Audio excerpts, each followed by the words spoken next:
Assalamualaikum warahmatullahi wabarakatuh.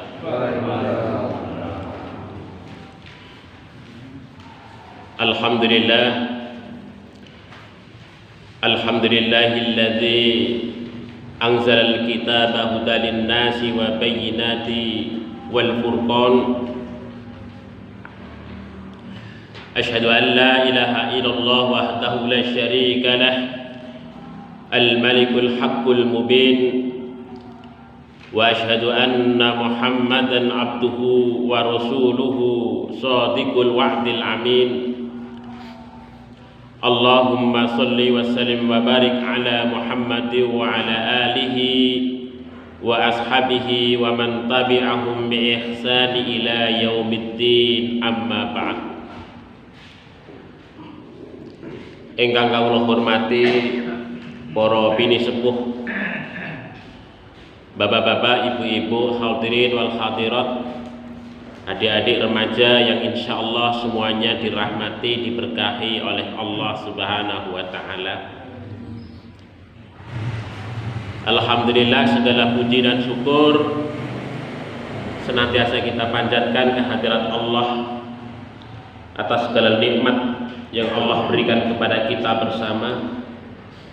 Alhamdulillah, kita masih diberikan kesempatan oleh Allah untuk bisa menikmati hidup, menunaikan kewajiban sebagai hambanya, menikmati petunjuk dari kitabnya.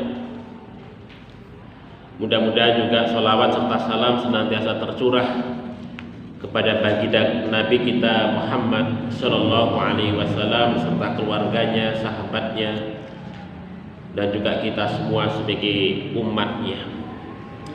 Bapak Ibu yang dirahmati oleh Allah, marilah kita buka majelis kita ini dengan sama-sama membaca basmalah.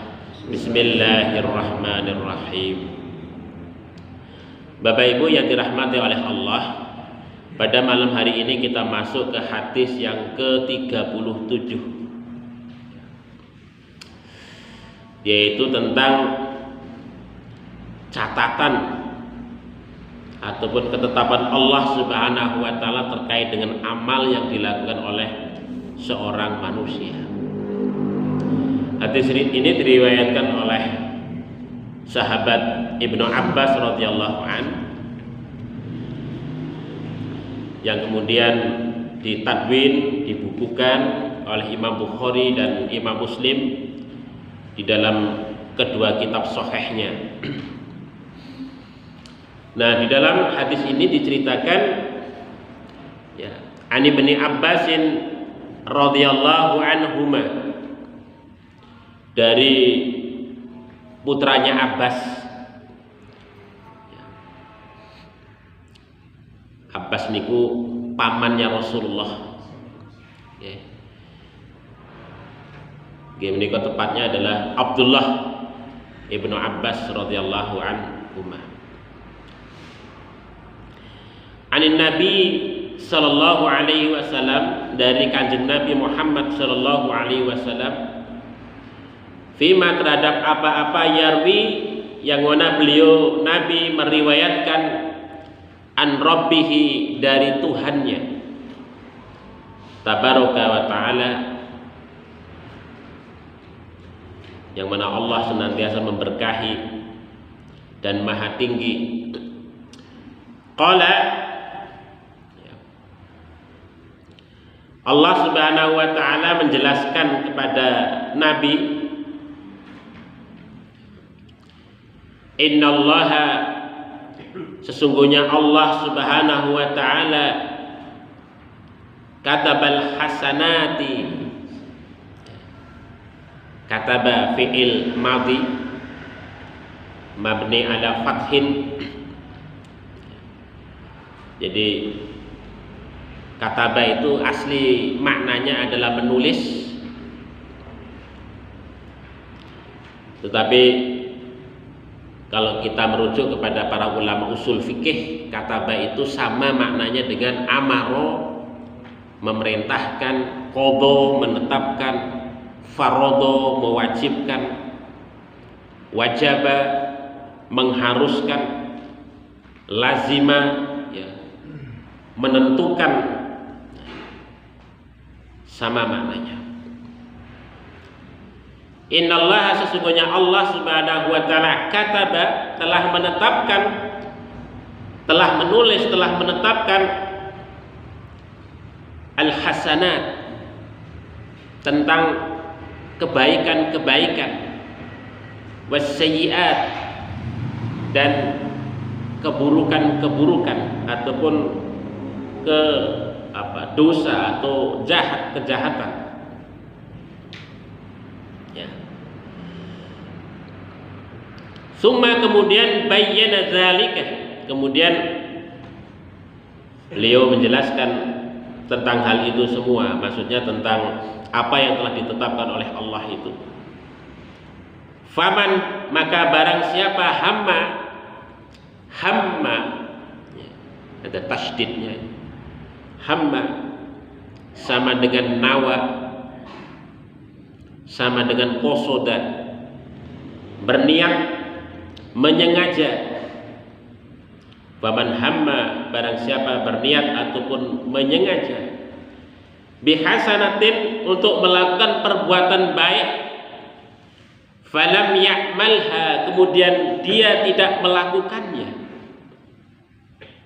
kataba, maka Allah Subhanahu wa taala menulis kebaikan itu, kataba, telah menuliskan kebaikan itu, Allahu, yaitu Allah, indahu, di sisinya, hasanatan kamilah, sebagai suatu kebaikan yang sempurna.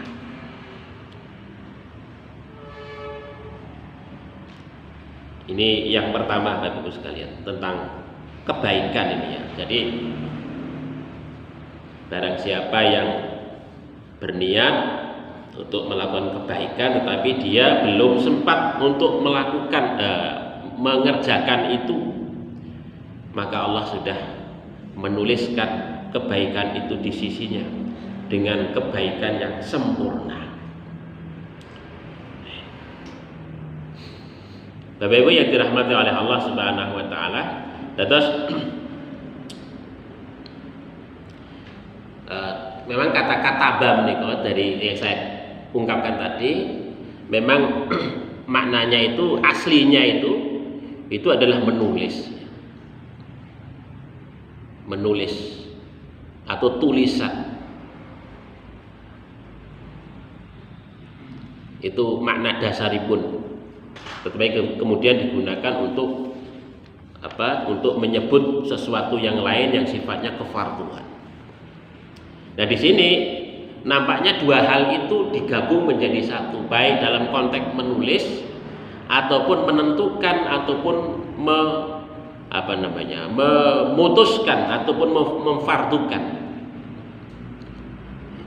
Jadi dua hal itu kemudian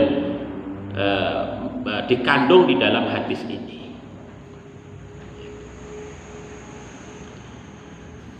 Memang kalau kita baca lebih lanjut Bapak Ibu sekalian, di dalam Al-Quran makna kataba itu maunya dalam kaitannya dengan kefarduan itu banyak, atau menentukan ataupun memberikan kadar batasan itu banyak disebutkan di dalam Al-Quran. Sebagai contoh umpamanya di dalam surat Al-Baqarah ayat 182 itu ya, atau 183 itu tentang siam gitu ya.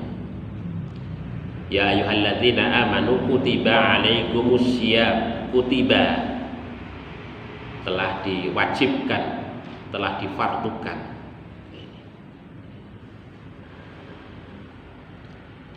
Jadi kataba itu menurut para ulama itu memang suatu ungkapan yang sangat kuat yang menunjukkan tentang ketetapan Allah Subhanahu wa taala.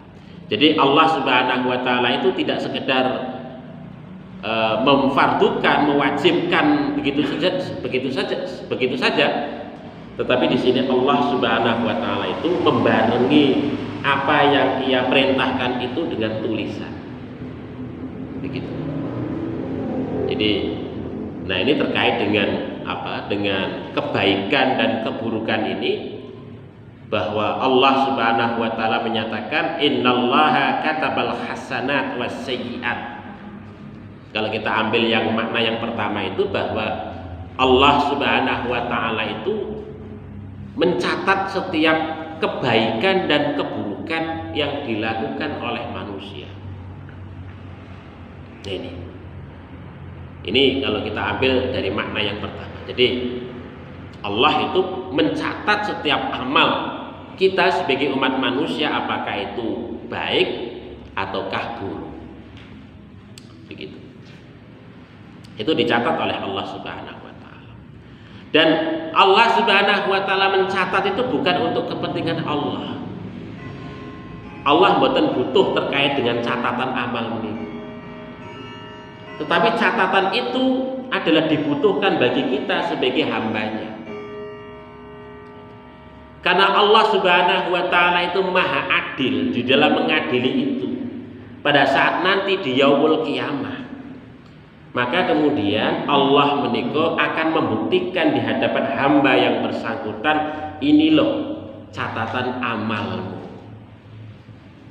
Terus mengapa Allah Subhanahu wa taala mencatat setiap amal yang kita lakukan itu adalah untuk kepentingan kita sebagai umat manusia. Jadi bukan untuk kepentingan Allah buatan Bapak Ibu sekalian, tapi untuk kita semua.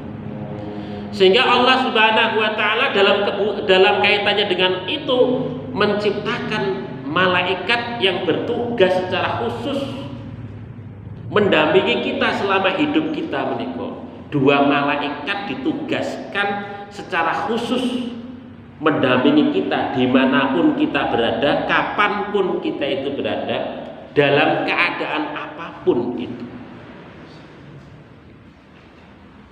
Apa tujuannya malaikat itu? Adalah dalam rangka untuk mencatat kebaikan-kebaikan yang kita lakukan, mencatat juga segala keburukan yang kita lakukan itu. Ini kalau kita baca umpamanya dalam surat Qaf ayat 16, 18 Bapak Ibu sekalian. Ini Allah menyatakan walaqad khalaqnal insana, sungguh kami Allah telah menciptakan manusia itu, wa na'lamu, dan kami mengetahui ma tuwaswisu bihi nafsuhu, wa na'lamu ma tuwaswisu bihi nafsuhu, dan kami mengetahui segala gerak yang ada di dalam diri manusia. Wa nahnu, kata Allah, dan kami ini aqrabu ilaihi min hablil warid. Kami ini, kata Allah, lebih dekat dari urat lehernya sekali. Jadi Allah menyatakan begitu. Itu saking dekatnya Allah Subhanahu wa taala dengan hambanya, termasuk juga malaikatnya ditugaskan oleh Allah di dalam mencatat amal itu. Kemudian Allah menyatakan yatalaqqal mutalaqqiyan. Dari kata laqqa yulaqi yang maknanya itu bertemu. Al-mutalaqqiyan, 2 malaikat yang bertemu dengan diri manusia itu. Maksudnya bertemu di sini dalam rangka untuk mencatat. Sehingga kemudian para mufassir mengartikan yatalaqqal mutalaqqiyan itu 2 malaikat yang sedang menulis catatan amal manusia. Anil yamini wa anis shimali, yang berada di samping kanan dan kirinya manusia itu qaid. Dalam dia di mana dia duduk, di samping kanan dan kiri manusia itu. Oleh sebab itu, ma yalfidu min qaulin, tidaklah ada satu ungkapan, satu patah kata pun yang keluar dari diri manusia itu illa ladaihi raqibun wa atid, kecuali telah dicatat oleh yang namanya malaikat raqib dan atid. Nah, ini kok Bapak Ibu sekalian. Jadi Allah Subhanahu wa taala itu menugaskan para malaikat secara khusus kepada diri kita dalam rangka untuk mengawal. Ngawalnya itu tadi ya itu dalam rangka untuk mencatat, itu dalam rangka untuk nanti pengadilan, bukti pengadilan pada saat di yaumul qiyamah. Jangan sampai kok kemudian ada amal yang terlewat yang bagus, walaupun kecil kok terlewat, jangan sampai. Allah nggak mau mendolimi hambanya, nggak mau. Sekecil apapun amal itu, ketika itu baik, maka oleh Allah akan dibalas amal itu dengan baik oleh Allah. Makanya di sini Allah menugaskan para malaikatnya itu untuk memberikan catatan, mencatat amalnya itu. Ya, ini sesungguhnya Allah Subhanahu wa taala yo ngerti, maha mengetahui terhadap segala aspek yang dilakukan oleh manusia itu yo ngerti. Allah itu boten butuh sakjane karo makhluk dalam rangka untuk mencatat amal nggih boten sakjanipun. Hanya saja itu kepentingannya untuk tadi sebagai bukti nanti pada saat di pengadilan Allah Subhanahu wa taala. Enek malaikat yang memberikan persaksian. Buktinya apa? Malaikat diundang yang memberikan persaksian. Jadi Allah tidak sekedar mengadili tanpa bukti. Allah mengadili wonten buktinipun. Karena ada malaikat yang mencatat. Nah ini Bapak Ibu sekalian. Makanya kalau kita baca lagi di dalam surat Al-Isra Bapak Ibu sekalian ayat 13-14 menika. Itu kan ketika pada saat di yaumul qiyamah menika, wa nukhriju lahu yaumal qiyamati kitaban, dan kami Allah akan mengeluarkan untuknya pada hari kiamat itu apa? Kitaban, satu kitab, satu catatan tulisan, yalqahu mansyura, yang mana manusia itu akan mendapati dalam keadaan terbuka. Catatan menika didapati, diberikan dalam keadaan terbuka. Kata Allah, Iqra, baca. Iqra kitabaka, baca catatan amalmu. Kafa binafsikal yaum, maka kamu bisa membaca, menghisapnya diri dengan diri kamu sendiri, ngerti. Kafa binafsikal yaum alaika hasiba. Cukup kamu bisa menghisap diri kamu sendiri. Apakah kira-kira kita bisa masuk surga ataukah tidak menika? Itu bisa. Sebelum Allah mengadili, kitabnya itu, kitab catatan amalnya sudah dimintakan untuk membaca dewi-dewi Bapak Ibu sekalian. Kita sebagai manusia. Nah, niku ngoten niku. Terus Allah Subhanahu wa taala itu memang mencatat dengan menugaskan para malaikat itu di dalam rangka untuk nanti kepentingannya adalah pada saat di yaumul qiyamah. Kalau pada saat di dunia ngeten niki nggih mboten ketoke mboten guna. Mboten guna. Karena segala apa Allah itu mengawasi, ngerti semuanya, ngerti. Tetapi nanti pada saat Allah sebagai hakim yang mengadili pada saat di yaumul qiyamah, catatan itulah yang kemudian dibutuhkan oleh kita sebagai manusia.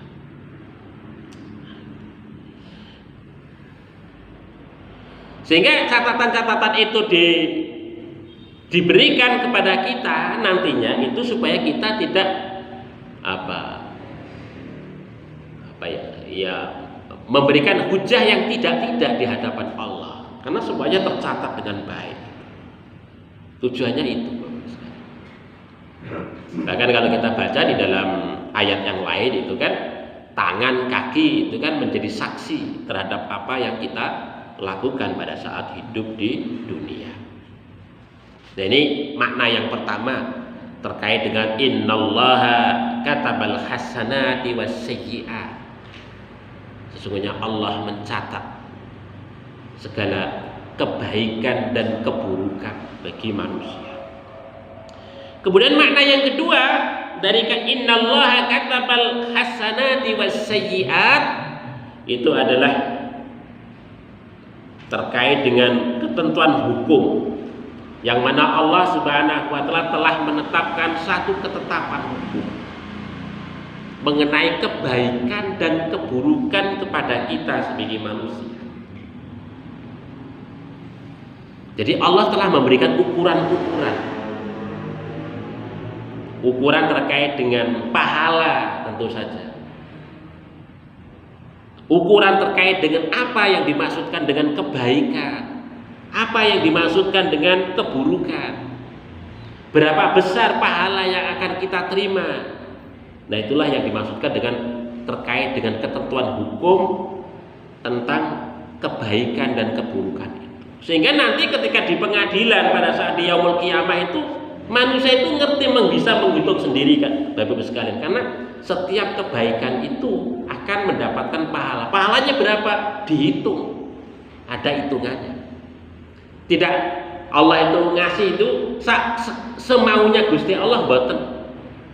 Itu adilnya Gusti Allah. Kalau Allah mau semaunya Allah bisa, tapi Allah mboten niku. Allah menetapkan ukuran-ukuran yang kemudian manusia itu bisa menghitungnya. Nah, inilah yang dimaksudkan dengan makna kataba itu adalah sebagai suatu ketetapan, ketentuan terkait dengan kebaikan dan keburukan bagi kita semua. Bapak Ibu yang dirahmati oleh Allah Subhanahu wa taala. Maka kemudian di sini Kanjeng Nabi terus menjelaskan tsumma bayyana dzalika, kemudian beliau menjelaskan tentang hal itu, faman hamma bi hasanatin falam yajmalha katabahallahu indahu hasanatan kamilah. Ini tentang kebaikan, yaitu ketetapan ketentuan Allah Subhanahu wa taala terkait dengan kebaikan.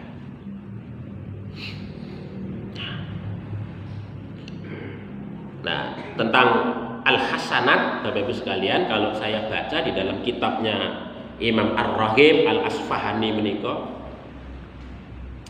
jadi yang namanya hasanah menika beliau mengungkapkan bahwa yuqbalu ya, atau ubira anha kullu ma yasurru linnasi fi amalin wa ahwalin wa jasadin dan seterusnya. Jadi ubiru anha, jadi yang namanya kebaikan itu adalah suatu istilah yang menggambarkan ubiru anha ya, menggambarkan ma yasurruhu, segala sesuatu yang menyenangkan linnasi, untuk manusia, atau lil insani, untuk manusia, segala sesuatu yang menggembirakan ataupun menyenangkan bagi manusia ya. Baik dalam konteks nikmat ya, dalam konteks nikmat yang diperoleh itu ya, yang terdapat di dalam diri manusia, badan, harta, keadaan dan lain sebagainya. Sehingga yang namanya kebaikan menika kalau kita ambil dari definisi yang diungkapkan oleh Imam Ar-Raghib Al-Asfahani menika adalah segala sesuatu yang bisa memberikan ataupun menyenangkan setiap makhluk, terutama manusia. Ketika kita berbuat sesuatu ke orang lain itu senang dengan perbuatan kita, itulah kebaikan. Itu kebaikan. Jadi ukurannya adalah yasurru, segala sesuatu yang bisa membahagiakan ataupun bisa menyenangkan kepada manusia lainnya.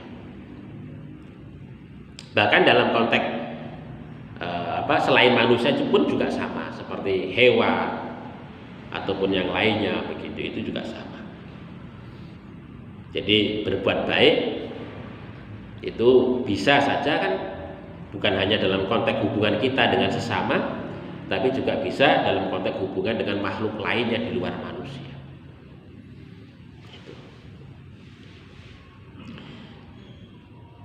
Nah, ini kebaikan Bapak Ibu sekalian, kebaikan. Tentu dalam konteks syariat adalah di samping parameternya adalah menyenangkan, tentu selaras dengan aturan syariat. Begitu. Karena tidak mesti segala sesuatu yang dirasakan menyenangkan bagi manusia itu baik, ya. Nah, begitu. Jadi dalam konteks syariat adalah segala sesuatu itu yang bisa memberikan menyenangkan kepada manusia, tetapi juga sesuai selaras dengan aturan syariat. Begitu. Nah, dalam konteks kebaikan ini, di dalam hadis ini disebutkan ya dibedakan dalam dua kategori. Yang pertama itu faman hamma bi hasanatin falam ya'malha katabahullahu indahu hasanah kamilah. Ini yang pertama. Barang siapa yang berniat untuk melakukan kebaikan tetapi dia belum sempat untuk melakukan itu, maka Allah Subhanahu wa taala telah mencatat kebaikan di sisinya, atau mendapatkan kebaikan yang ada di sisinya itu. Jadi kebaikan ketika kita niatkan untuk kita lakukan itu, Allah menentukan begitu Bapak Ibu sekalian, itu sudah dicatat oleh Allah sebagai sebuah kebaikan. Artinya kalau dicatat itu maknanya pun itu kita sudah mendapatkan pahala. Mendapatkan pahala. Itu begitu murahnya Gusti Allah Bapak Ibu sekalian. Kita belum mengamalkan saja, ketika kita sudah berniat baik begitu, itu sudah dicatat sebagai sebuah kebaikan. Makanya niat niku dalam konteks syariat niku penting Bapak Ibu sekalian. Niat itu kan semacam cita-cita, keinginan, ya kan? Keinginan baik. Maka keinginan itu akan terus kita gelorakan di dalam hati kita, di dalam diri kita itu. Karena apa? Karena semakin sering kita itu kok meniatkan, mencita-citakan sesuatu yang baik itu, insya Allah amal yang kita lakukan itu kedepannya juga akan baik. Karena ada keinginan di dalam hati kita itu. Makanya di sini niat itu posisinya penting sekali bagi kita bersama. Nah, ini ada satu cerita dalam hadis yang diriwayatkan oleh sahabat Abu Darda Bapak Ibu sekalian. Ini satu cerita ini kan. Ini Rasulullah Shallallahu Alaihi Wasallam niku bersabda, man ata firosahu, barang siapa kok hendak tidur mendatangi dipannya, tempat tidurnya, man ata firosahu wa huwa yanwi, dan kemudian dia berniat ayakuma, untuk bangun malam, yusolli minal lail, untuk melaksanakan sholat malam. Tapi sayangnya faholabathu ainah, kedua matanya kok tetap tertidur begitu ya, nggak bisa bangun. Nah, walabathu ainah, kedua matanya tertidur. Sudah berniat sore untuk bangun malam, tapi kemudian matanya itu tertidur. Hatta asbaha, sampai pada pagi hari, sehingga kemudian nggak sempat bangun malam. Nah, di sini kata Rasulullah, kutiba lahu ma nawa, maka dicatatlah apa yang ia niatkan itu sebagai sebuah kebaikan. Winiat tok, Bapak Ibu sekalian, itu kita sudah mendapatkan kebaikan. Dan ini diteruskan oleh Rasulullah, wa kana naumahu shadaqah, wa kana naumahu shadaqatan min rabbih azza wa jalla. Maka tidurnya itu, kata Rasulullah, Sesungguhnya itu sebagai sedekah dari Allah Subhanahu wa taala.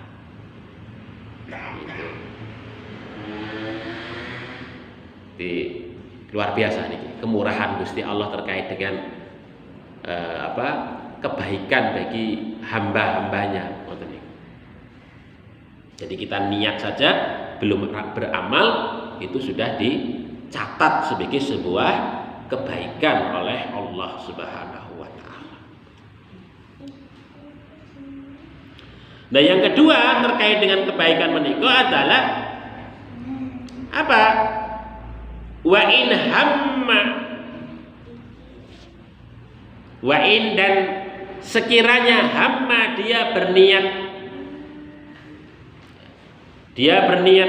biha, hanya itu kembali kepada hasanah, biha dengan perbuatan baik itu, fa'amilaha, kemudian dia melakukan ataupun mengamalkan perbuatan baik itu, kataba, maka mencatatlah untuk perbuatan baik itu Allahu, yaitu Allah, indahu, di sisinya, asyra hasanatin, 10 kebaikan, ila 700 dhifin, sampai 700 kali lipat, ila ad'afin katsiratin, sampai berlipat-lipat yang sangat banyak. Terus ini ketentuan Allah, ketetapan Allah, Bapak Ibu sekalian. Terus kalau kita berniat baik dan kemudian kok kita bisa melakukan amal baik itu, merealisasikan, mewujudkan dalam bentuk amal baik, maka Gusti Allah menika akan mencatat itu sebagai minimal dihargai 10 kebaikan. Dari setiap kebaikan dihargai 10 kali kebaikan. Itu minimal, paling minimal. Sampai 700 kali lipat, bahkan berlipat-lipat lagi, ya, begitu murahnya Bapak Ibu sekalian terkait dengan amal kesaenan menika Gusti Allah Subhanahu wa taala. Terus ini merupakan satu motivasi dari Allah Subhanahu wa taala untuk kita terus beramal baik, jangan sampai kok bosan-bosan di dalam beramal baik. Bapak Ibu yang dirahmati oleh Allah Subhanahu wa taala, dan hadis ini sesungguhnya ini sebagai satu penguat Bapak Ibu sekalian terhadap firman Allah Subhanahu wa taala umpamanya di dalam surat Al-An'am ayat 160 dan juga surat Al-Baqarah ayat 261. Dalam surat Al-An'am ayat 160 itu menyatakan Allah Subhanahu wa taala, man jaa bil hasanati falahu asyru amsalihha. Barang siapa yang beramal kebaikan, maka dia akan mendapatkan 10 kali lipat dari kebaikan. Itu dalam surat dalam surat Al-An'am ayat 160.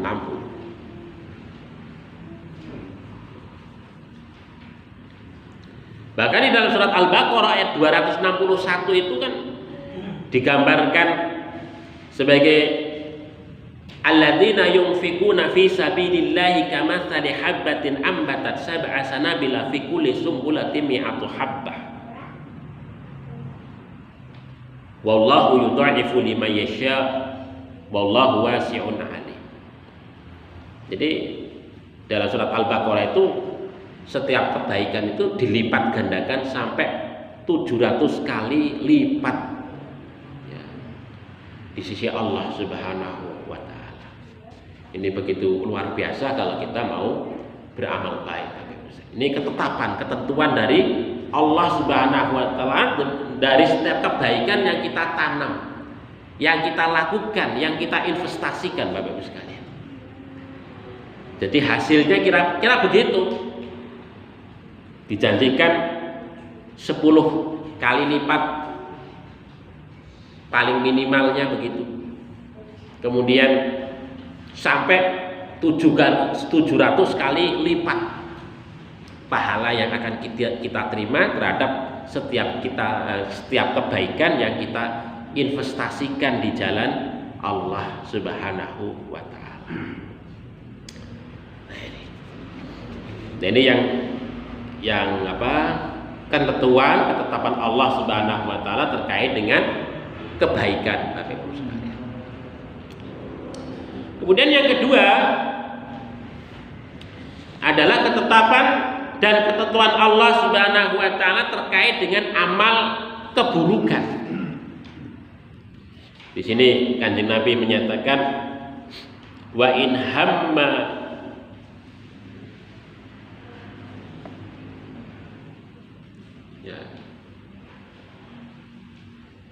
wa in hamma bisayyi'atin wa in hamma, dan sekiranya dia berniat bisayyi'atin untuk melakukan keburukan ataupun dosa, falam ya'malha, kemudian dia tidak sempat untuk melakukannya, katabahallahu indahu hasanatan kamilah, maka Allah Subhanahu wa taala juga mencatat sebagai sebuah kebaikan.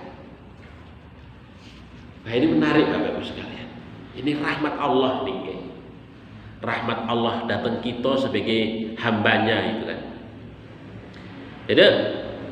Jadi dalam hadis ini diungkapkan bahwa Allah Subhanahu wa taala menika jadi tidak akan menghukum pikiran jahat, niat jahat. Tetapi yang dihukum oleh Allah Subhanahu wa taala adalah perbuatan jahat, perbuatan dosa. Kalau kejahatan itu masih dalam pikiran, Allah mboten badhe menghukum kita. Ngoten Bapak Ibu sekalian. Ya. Jadi sampai kemudian niat itu kemudian diwujudkan, dikonkretkan, diamalkan dalam kenyataan. Begitu. Ini kalau kita baca di dalam hadis ini. Ya.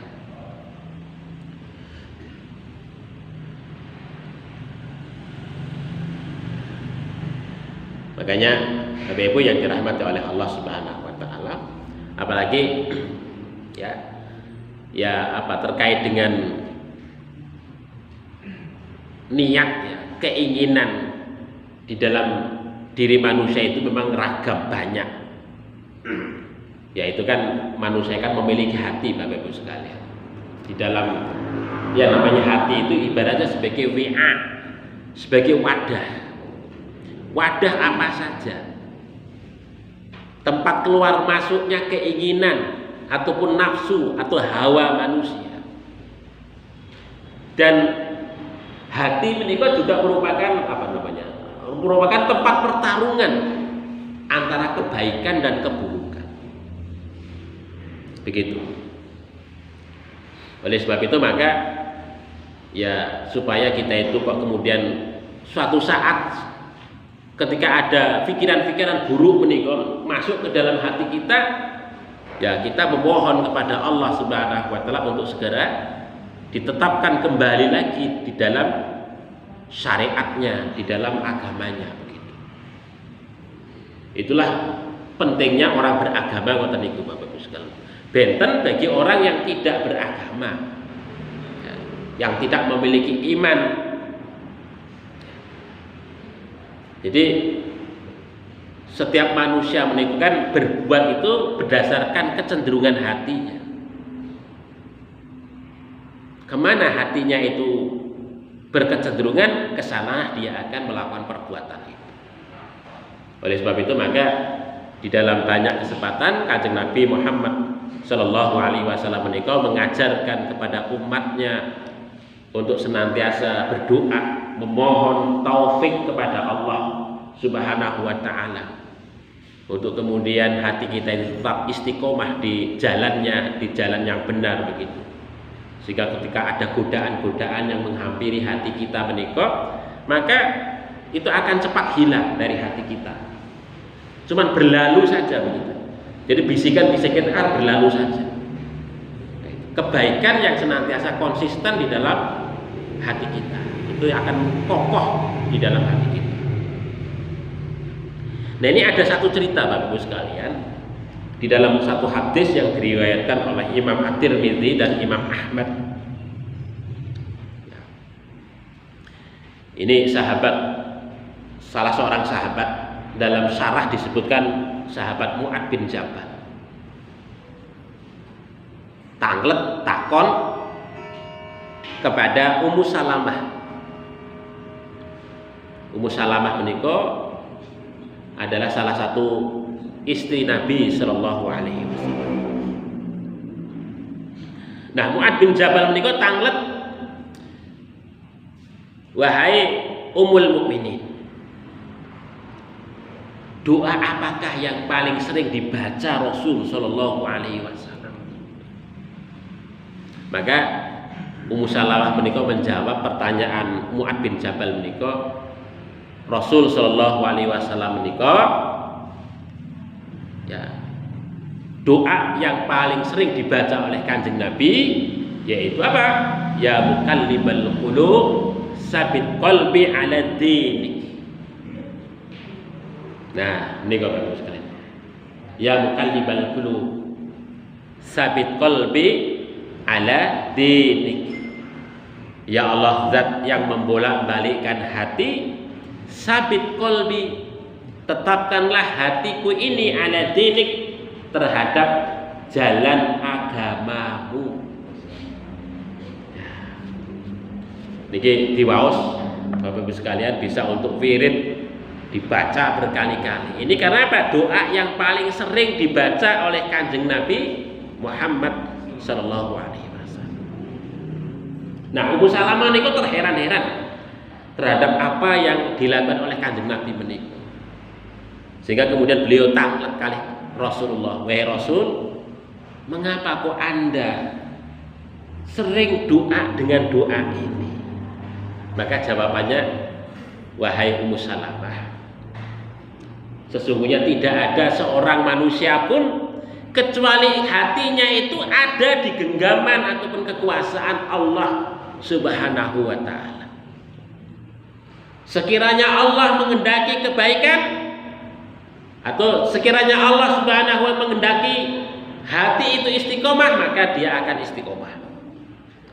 Tetapi ketika Allah Subhanahu wa ta'ala menghendaki keburukan, maka hati ini akan bengkok, ya, jauh daripada tuntunan ataupun syariat dari Allah Subhanahu wa ta'ala. Itu pengendikanipun Kanjeng Nabi kepada Ummu Salamah, istrinipun.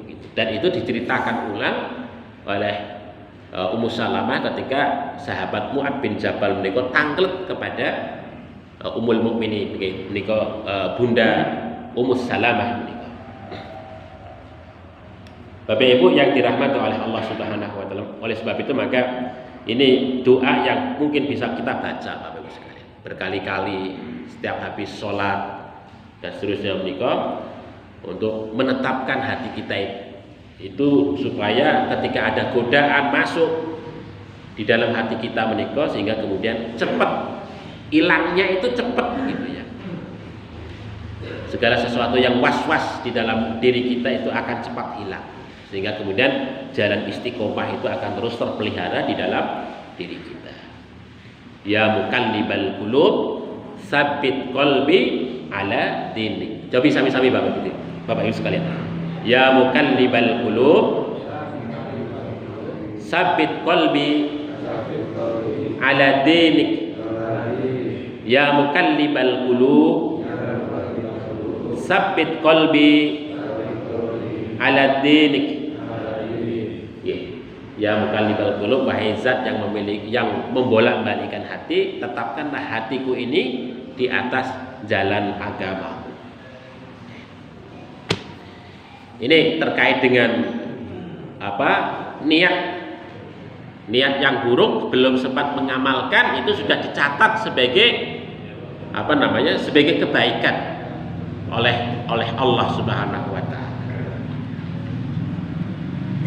Dan terus Allah Subhanahu wa taala memberikan penghargaan, ya. Jadi catatan kebaikan itu adalah sebagai penghargaan kepada seorang hamba ketika ada terbersit rasa untuk melakukan perbuatan dosa dan dia bisa bertahan untuk tidak melakukan perbuatan dosa itu dihargai. Sudah terbersit, sudah jelas kira-kira ya wong iki wis arep melakukan tenanan, tapi tiba-tiba dia memutuskan kok tidak, dihargai oleh Allah Subhanahu wa taala sebagai sebuah kebaikan, dicatat sebagai sebuah kebaikan. Nah, kemudian yang kedua Bapak Ibu sekalian adalah orang berniat buruk kemudian melakukannya. Nah, di sini disabdakan oleh Rasulullah, wa in hamma biha, dan sekiranya seseorang itu berniat biha dengan perbuatan buruk itu fa'amila, kemudian dia melakukan keburukan itu, kataba, mencatatlah tentang keburukan itu Allah, yaitu Allah, sayyi'atan wahidah, satu keburukan yang bernilai satu. Nah, ini artinya bernilai satu menika Allah Subhanahu wa taala ya membalas keburukan itu setimpal. Nah, ini setimpal. Nah, terus kalau kita sampai berbuat buruk, berbuat jahat, berbuat dosa, maka Allah akan memberikan balasan keburukan itu yang setimpal kepada kita. Dan ini ketetapan ketentuan Allah Subhanahu wa taala Bapak Ibu sekalian terkait dengan kebaikan dan keburukan. Ini terkait dengan masalah keadilan Allah Subhanahu wa taala ditulis dengan jelas dan gamblang. Sehingga kemudian ketika nanti pada saat di pengadilan Allah Subhanahu wa taala menungso itu ngerti hitungannya berapa, ngerti berapa balasan kebaikan yang dia terima menika, ngertos, tahu semua. Jadi tidak ditutup-tutupi oleh Allah Subhanahu wa taala. Jadi hitung-hitungannya jelas sekali. Bapak Ibu yang dirahmati oleh Allah Subhanahu wa taala, mudah-mudahan dengan hadis ini kita semakin giat di dalam amal kebaikan menika, dan kemudian kita menjauhi segala amal-amal keburukan menika. Mudah-mudahan kita dijaga oleh Allah Subhanahu wa taala. Kemudian hati kita adalah hati yang salim, hati yang selamat, dan senantiasa bisa istiqomah di jalannya. Mungkin begitu Bapak Ibu sekalian, marilah kita tutup majelis kita ini dengan sama-sama membaca doa kifaratul majlis. Subhanakallahumma rabbana wa bihamdika, asyhadu an la ilaha illa anta, astaghfiruka wa atubu ilaik. Billahi taufiq wal hidayah. Assalamualaikum warahmatullahi wabarakatuh.